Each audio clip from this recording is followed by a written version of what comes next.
Hello साथीहरू, हाम्रोतिर चाहिँ अब मकै छर्ने सिजन सुरु भएको छ। अलि लेकको ठाउँ भएको कारणले अगाडि नै मकै छर्नुपर्ने हुन्छ। यहाँ अन्नबालीहरू पाक्नको लागि समय लाग्छ। त्यसैले यो फागुन लाग्दै अर्थात् माघको अन्तिमदेखि नै सुरु भइसकेको मकै छर्ने काम यतिखेर चाहिँ चटारोको रूपमा रहेको छ। यहाँ चाहिँ हल गोरुद्वारा मकै छर्ने कार्यक्रम शनिबारलाई बिदा भएको समय लिएर विद्यार्थीहरू भाइ बहिनीहरू सँगै अभिभावकहरूले पनि मकै छर्दै हुनुहुन्छ।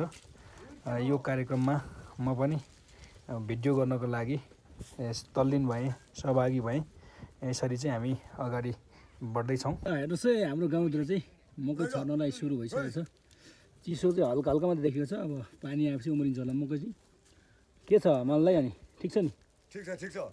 ल, मलाई पनि जोत्न दिने कि? भइहाल्छ नि। हल गोरु लगाएर चाहिँ यहाँनिर मकै छर्दैछौँ हामी। पछि हरियो मकै त मैले पनि पाउँछु यसरी भिडियो बनाइसकेपछि।